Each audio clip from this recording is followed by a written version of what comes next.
To conclude our spooky month, we'll be covering a story by Arthur Machen. It's a creepy tale about the unknown called The Great God Pan, which was written back in 1894. Before we cover the story, let's talk a little bit about Machen. Despite his last name being, well, German, he was actually born in Wales and was, well, of course, a prolific horror writer. He was actually trained as a doctor, but eventually just started writing novels and short stories, especially horror ones. During the late 19th century, there was this surge of fascination with mysticism and the occult. So he was very influenced by this craze and decided to explore the themes of the supernatural through his works. He really wanted to tackle the notion of confronting the unknown and the limits of human understanding with his writing. So, what's the Great God Pan about? Well, it starts off with a scientist, Dr. Raymond, that's conducting this mystical experiment involving a woman named Mary. He wants to open her mind to the universe and what lies hidden within it.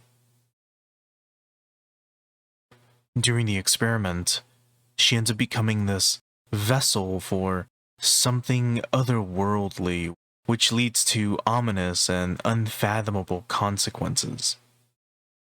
He wanted to explore the boundaries of consciousness and possibly unlock the hidden layers of reality. His intent is to open Mary's mind to other dimensions of existence. The experiment itself involves a surgical operation that attempts to isolate and expand her consciousness, making her receptive to the unseen aspects of the universe. This results in an arcane merging of her mind with profound and perhaps dangerous supernatural forces. Following the procedure, Mary begins to change. She becomes elusive, embodying both beauty and this unsettling aura. She does not simply, pop out of existence or something, but rather, she transforms into a disturbing figure, hinting at her connection to this, ancient and malevolent thing. Mary eventually returns to the world, but in this state that is, unsettling and uncanny, suggesting that she's no longer entirely herself.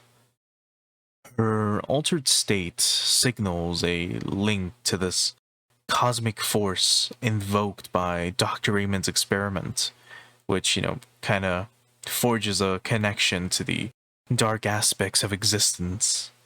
But anyway, eventually, the nature of the evil within Mary is confronted, and we learn that Dr. Raymond's experiment unleashed something terrifying tied to an ancient entity, or possibly Pan himself. The story ends pretty ambiguously, as we come to terms with the darkness surrounding the events themselves. While some of the mysteries are explained, the ultimate nature of said evil remains shrouded in mystery, leaving you with this sense of dread about the unknown and that maybe certain things should remain undiscovered. Oh, also, you might know that Pan is this Greek god of music and shepherds, but in this story, he's something else. I think Machen just chose him because he sounded cool, and maybe to connect the supernatural events to something pagan. Pan was a satyr, of all things, so he was half human, half goat. So, The top half was a man, bottom half was a goat, at least just two legs. And in this story, he's more of an ancient and dark figure and not really a god of music and the pan flute. But either way, did you end up having fun? I'm glad you did. When it comes to short stories like these, the horror mainly comes from reading them.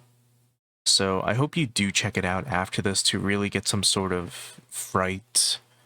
Me telling you about it is one thing, but reading it and seeing some of these events play out definitely sends a chill down your spine.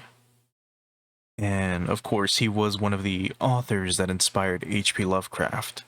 So maybe you'll see some of, some things that inspired Lovecraft while reading Machen.